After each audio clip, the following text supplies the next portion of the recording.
Well, good morning, YouTube. We got another modified to make it work kind of project today.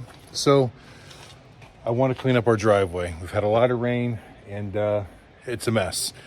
I've got this beautiful 8-foot box plate on the back, but it's been modified. So it's got these skids on the bottom of it right here that somebody else has welded on. So the blade never actually touches the ground, neither does the inside blade. So just dragging this down the driveway really doesn't do me any good. Now, when we were putting gravel over here by the driveway from the pile, it worked. I could go back into the pile and scoop stuff out, and it leveled everything higher than what those skids were, and that worked great.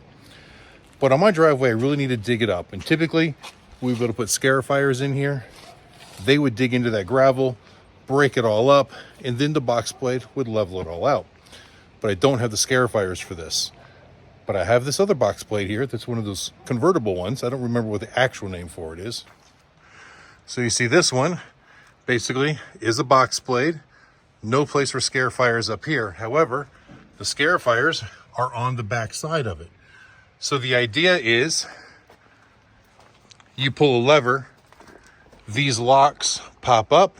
You can rotate this around to whatever position you want it to do what you need to do. So you can rotate it where those scarifiers are down. I can go through and dig up the driveway, get all the potholes out, break up all that gravel, bring all the good stuff back to the top. And then I can flip it around and use it as a blade and drag everything where I need it and level it all off. So here lies the problem. The 3-point hitch system on my old Ford 4500 tractor here is a category 2 3-point hitch attachment setup. So it uses the larger pins that are about 1 inch in diameter. And this is a category 1, which uses, I believe, it's either a 5/8 or a 3/4 pin. Don't quote me on that. But either way, I've got this big pin that fits my tractor. So I think somebody's modified this before, because this is a category 1 hole. But that right there is a category 2 hole. Can you see the difference? So my big 1-inch pin, well, it's actually really sloppy in there, but it won't go through there. I thought both sides had the big hole on the outside, small hole on the inside. So basically what I was going to do was I was going to waller the inner hole out so that my big pins fit all the way through. But now this one is skinny on this side too. And that one's actually too big of a hole. So I don't know what's going on there. Now, what I could actually do is go up to the Tractor Supply, and I believe that they make a bushing where I can use the smaller pin to fit the implement, put the bushing over the pin, and then put it through the larger hole in my 3-point hitch. That's probably what I'm going to end up doing. But you know what? If I'm running up to Tractor Supply, I might as well just grab some scarifiers for that box blade.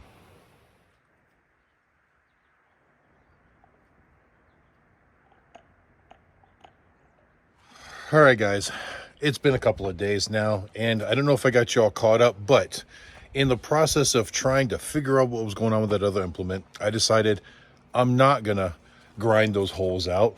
I'm just going to get the bushings that I need to convert the class 2 3-point hitch, category 2, that's on the tractor to the category 1 that's on this implement. So I went and got some pins and some bushings. But unfortunately, even my local Tractor Supply didn't have all of the parts I needed. I mean, they did, but not always the right parts. Let me explain.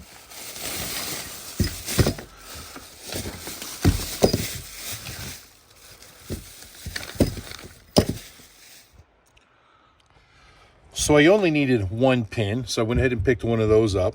But I needed 3 bushings to be able to convert my 3-point that's a category 2 to be able to pick up a category 1 attachment.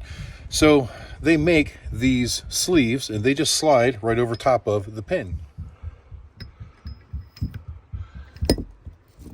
And with that on the pin, it should fit into my category 2 arms. Well, there's 3 points, and unfortunately they only had 1 of those bushing sleeves in the tractor department.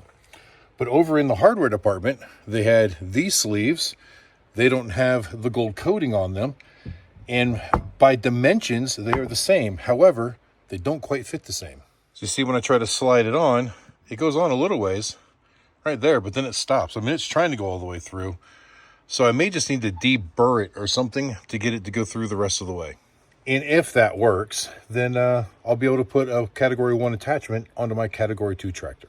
Now, as I look inside real closely, you can barely see it, but there's a slight ridge going right down the middle of this bushing.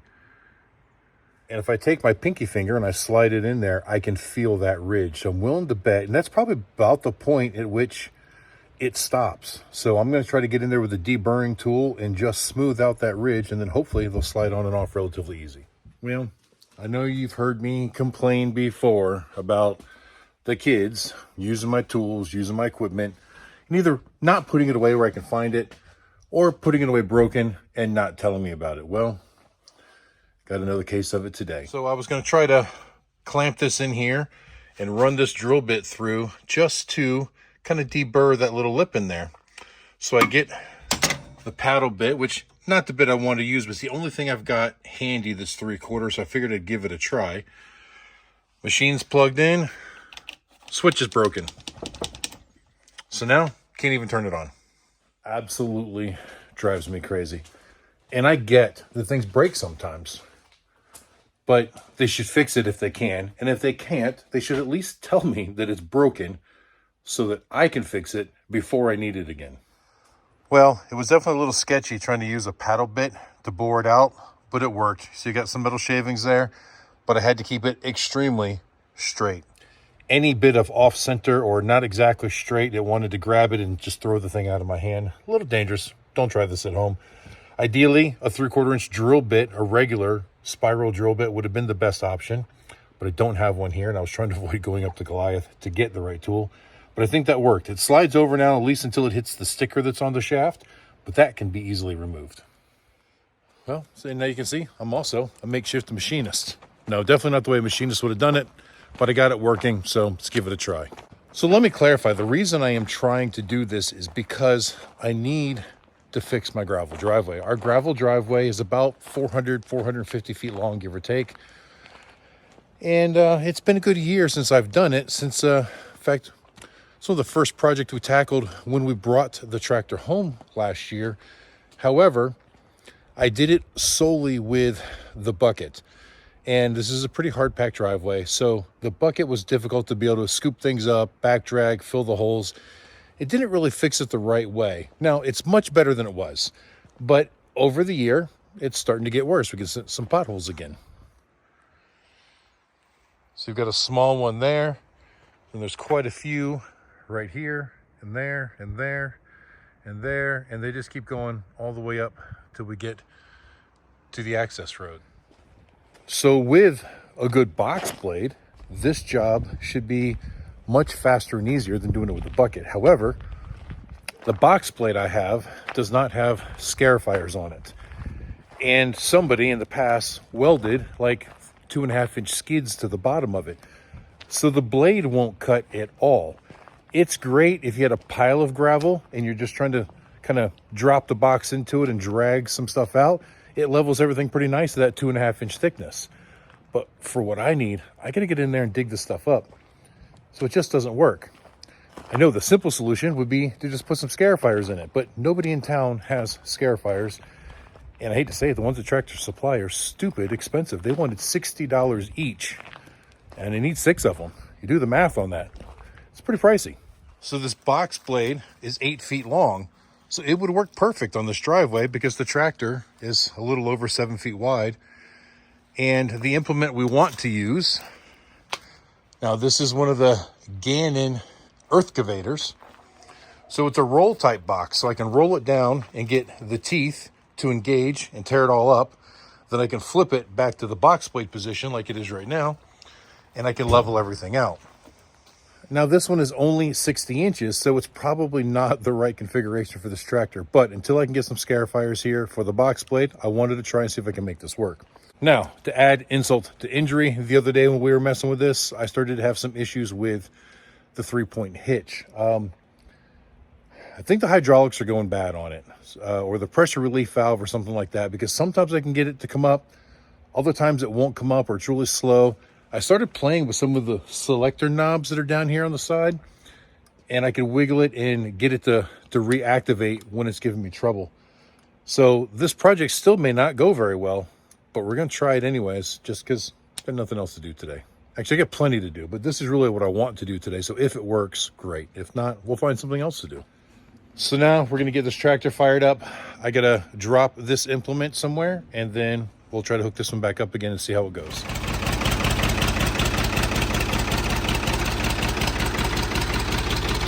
See, when I first started up, it starts coming up all on its own, because I've got the handle in the upright position. But if I were to drop it right now and then raise it back up, sometimes it doesn't want to come back up.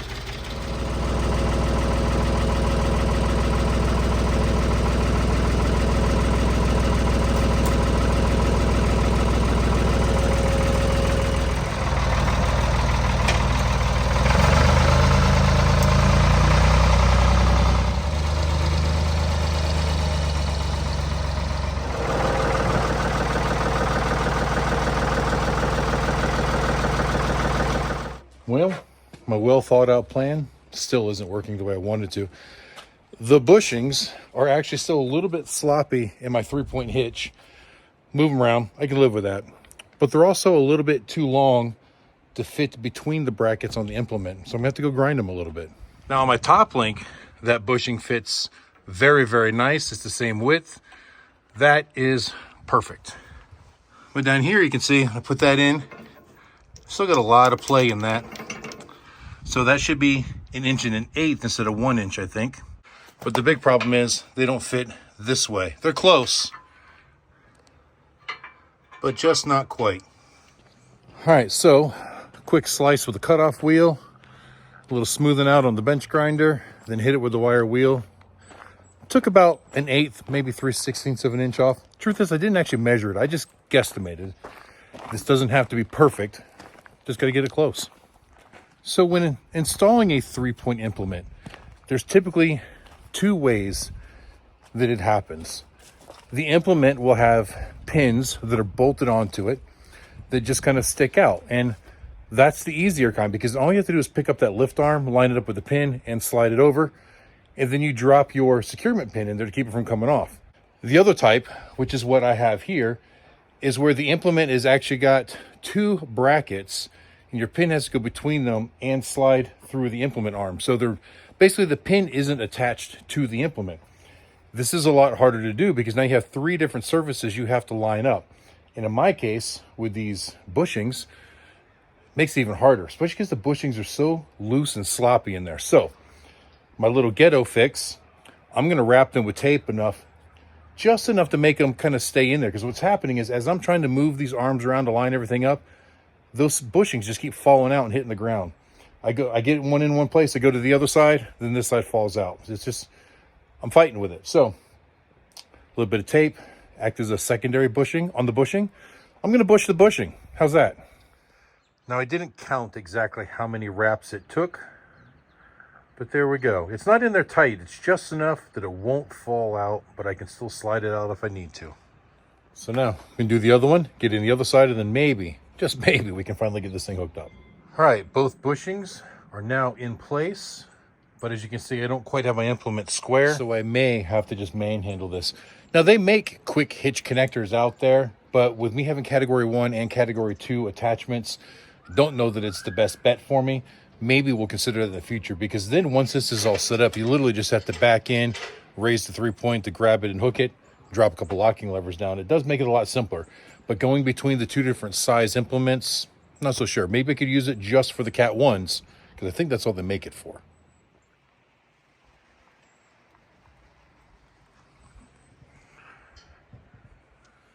All right, finally got all 3 of them in. I did have to call Zach over to help me get those bottom ones in, because I couldn't line up all 3 holes at the same time and drive the pin in there. It took 3 hands. So we've got it. Now let's see if this thing actually works. I've never tried to pivot this yet, and it's been sitting around a long, long time, hoping that all these little joints aren't frozen or seized up. But I really couldn't tell until I get it mounted to a tractor, get it up in the air. So let's do this.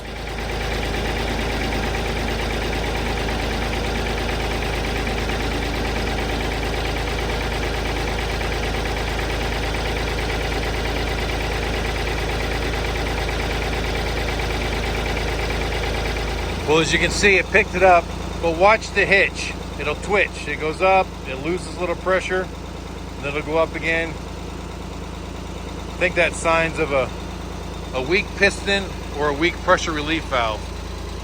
Now, normally there's a taller handle on here that you should be able to reach from the driver's seat to be able to actuate that. That would lift up this jaw and allowing this to flip down like this so that the teeth can go into the ground. I don't have enough leverage on that. I may have to rig up something for that. So maybe before we do that, we'll just go drop it on the driveway like it is, see how it works as a box blade.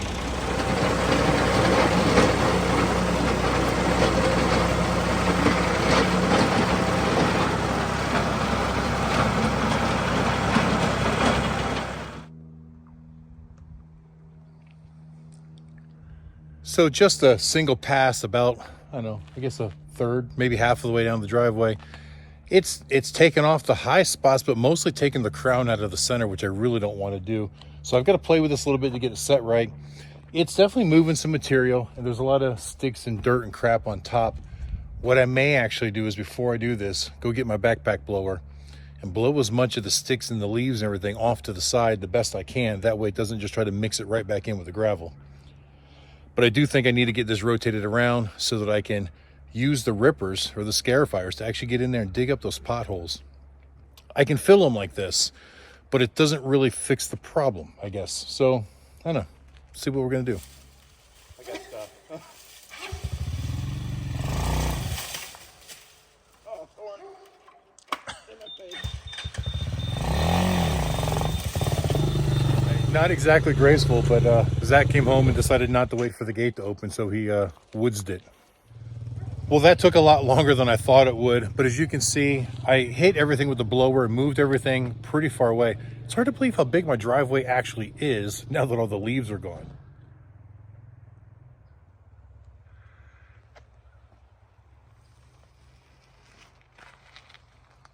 Yeah, like this whole area here was covered with leaves, and that's a good 4 feet, 3.5, 4 feet. Problem is, it doesn't pitch right. I really need to bring some of that gravel back up onto the driveway and get somewhat of a ditch here. It's kind of hard to tell, but look at the way this lays. So right up in this area here, everything runs onto the driveway, which makes the water runoff a problem, is why a lot of it wants to collect here, because the ground gets higher on that side of the driveway as well. And realistically, your driveway should not be the low spot. So, you know, areas like this, I'm fine. It drops off. Areas up there, it drops off. But then here, it transitions and does something different. So I think I'm going to try to get in there with either the box or even back drag it with the bucket and try to bring more of that gravel up onto the driveway. And I did that some last year, but I don't think I did it enough. And then I may try to do a small ditch on this side and a small ditch on this side, just so that if I crown the driveway, it runs to the ditches and then runs to the creek. Got to be careful over there, though, on this side, because that's where we ran that wire. And we didn't get that wire as deep as we like to because there were so many rocks there, and we shoveled that by hand. Although it's drying up now, but you can kind of see areas like this where these leaves are just kind of built in here. They've been here a long time and packed in, and they're even composting. Part of that is my own fault. Normally, I'm a lot better at maintaining this and getting these leaves off. So obviously, as you can see, we live in a forest. And come fall time, we get a lot of leaf droppage. And then usually late summer, early fall, I start coming out here once or twice a month with the blower, and I blow everything off just like I did today. But if you do it in small increments, it's not so bad by the end of the fall season. But our work schedule kept us out of town so much that it just didn't get done as much as I'd like. So I had a lot more buildup.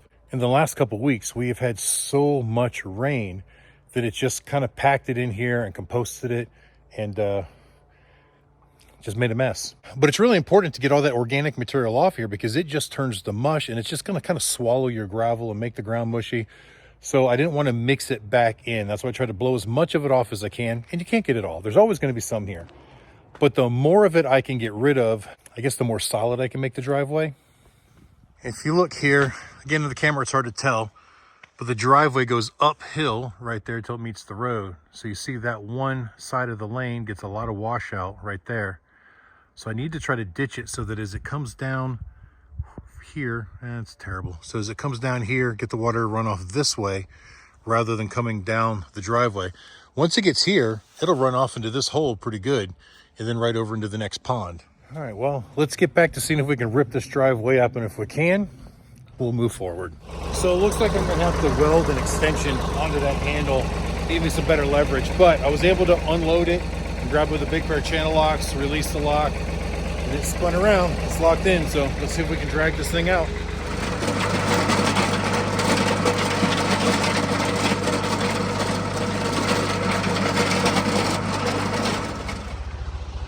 All right, well, that is 2 passes each way. And in some parts here, you can see it's digging it up pretty good. Other parts, not so much. I'm gonna move this big rock out of the way. Unfortunately, this area through here, I'm seeing a lot more clay than I am gravel. Where like here, it's obviously still just gravel. That's because that's where we get that washout. I'm just gonna keep going over it a few times, get it really loose, get all the potholes really out of the way. Now, when I get up here to the top, up on the hill, this is where it transitions to like a little apron of asphalt that's obviously all torn up and needs to be redone. But I don't want to catch that, so I'm stopping here. It takes a few minutes before I'm able to get that rippers to come back up out of the ground so I can turn the tractor around. But at the other end just goes into the driveway, so I'm just making a big U-turn and leaving them engaged.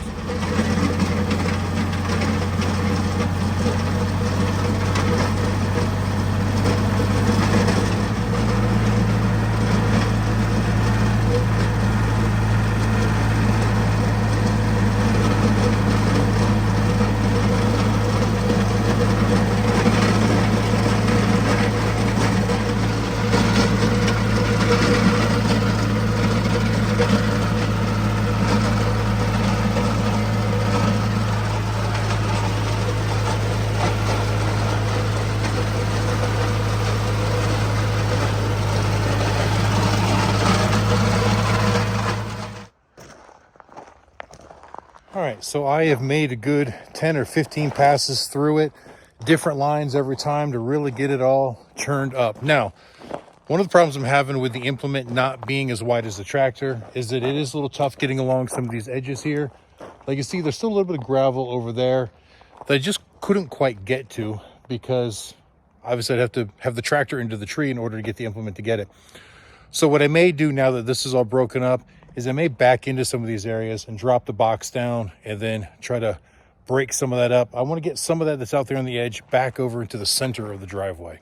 All right, guys, so one of the things I noticed is it's actually not broken up as much as I like. Let me show you what I'm talking about. You see there's like the plow ruts, but if you look right here, there's a whole section right here that never got cut at all. You can see where a tooth went here and a tooth went here, but this whole center section is just rock hard solid still. Now, I tried to take multiple lines as I went back and forth to avoid that. I didn't want to go in the same groove, but there is a certain sway to that 3-point hitch. So I think what's happening is it's finding its track and then it's dropping down into it. So I think I'm going to make a couple more passes, but what I'm going to do is I'm going to weave back and forth across the driveway and try to kind of cross cut these a few times. See if we can break it up a little bit better. So you can see it there where the teeth are just sitting down in those grooves. That's about as deep as it cuts. I could probably make it cut deeper if I were to put some more weight on the back of that, get it to sink into the ground a little bit more, but I really don't think I need to go any deeper. Just need to cross cut it now. Oh, we did hit a couple more big rocks that I pulled out. Right here and here was that big sucker and that one. Just to give you a comparison, it's a good sized rock. This one over here is even bigger. Now you got to remember that I've got really big hands as well, so it's even bigger than, put somebody else's hand against it. Well, that seemed to help a little bit. Now, I've watched a bunch of videos on how to tips and tricks with a box blade. I've never seen anybody do that before, but I've never seen this situation in any of the videos that I've watched, so I had to improvise. And I think it made a big difference in cutting that up. I'm wondering now if I rotate the blade down and actually use the cutting blade, come through and skim the tops, cut it all flat, and then it should be time to level it all out maybe. I'm gonna give that a try before I start pulling stuff up from the sides. Well, that's only about 2 passes up and back, and man, it really leveled it out. I don't know that it cut any of those high spots any better. It's kind of hard to tell. I think I'm gonna change the pitch of the blade a little bit, get a little bit more cut, get it turned up a little bit better, and then pull some of this stuff from the sides. All right, so I adjusted the top link to give the box a little bit more pitch. I'm hoping it'll dig a little bit more aggressively this time. All right, you can see I used the box blade and I pulled a lot of that out. There wasn't much gravel there. I think I pulled out more dirt than I did gravel. So hopefully not screwing that all up by adding that to the mix, but I still want to get that ground there lower so we get better runoff anyways. Well, it's getting pretty dark on me, but I think it all came out pretty good. I don't have lights on the tractor yet, so I'm going to call it quits. I might do some touch up tomorrow, but all in all, it looks really good. So up here in the parking area, I can smooth that out some. And all the way down the driveway, it's flat. I don't think I got my crown the way I wanted it. It's not exactly level everywhere. There are still some highs and lows like this. That's just the way it's always been. But no more potholes, and it's relatively smooth to drive down. You know, the thing that makes it a little bit tricky is because my 3-point hitch is not working properly, struggling a lot with a couple big rocks to kick out of the way, struggling with control and getting it at the exact right height, basically. And then even trying to like feather out, you know, when I've got a box full of gravel, I'm lifting up on it and there's such a delayed reaction that it doesn't lift, and then all of a sudden it comes up really fast and still leaves a little bit of a pile here and there. So I ended up back pushing it, going backwards and just kind of bulldozing it, but it's the rounded side of the blade, so it left it really nice and smooth. Unfortunately, I got a little bit careless up here by the gate, and I got the tractor into the gate, put a little bow in it. I'm gonna see if I can't close it and push the bow back out of it. It's not real bad, but I don't know if you can tell. See, there's a little whoop to it, because when I was coming backwards right through here, I got the tire up against it. The tires are definitely wider than in my mind I thought they were, so they a little closer than I thought. Oops. Well, I know it's a little bit dark, but I am gonna have to go get the tractor, bring it back over here. The area in front of the gate got a little bit too much buildup, so the gate is dragging, and of course the gate's not powerful enough to overcome that. So I'm just gonna come over here and just take one little scrape either with the box, or maybe even just back it with, probably just actually back it up with the bucket, just to get this one spot a little bit lower.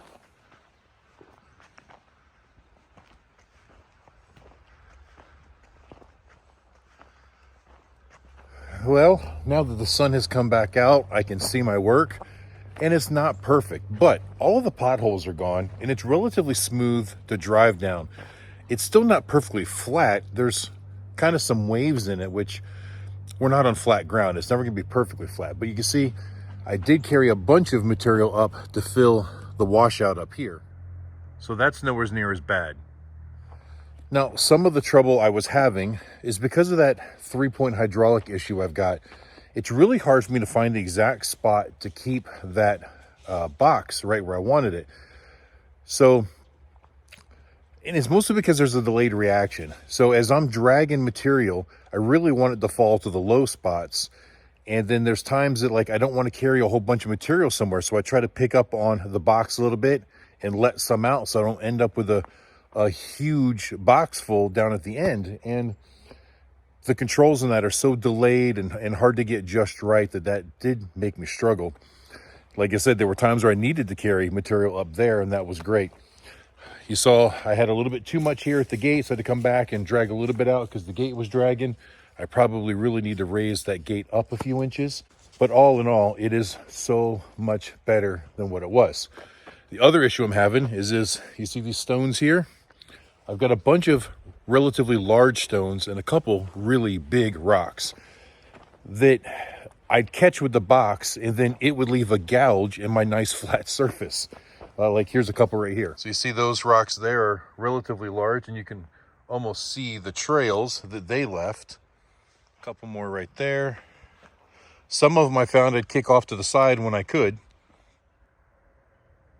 But there are large stones such as that all through this driveway, and it actually became problematic. Right here, I have a huge boulder that caused an issue as well. You see this one right here? That's pretty big. There's my foot. Guys, I wear size 14.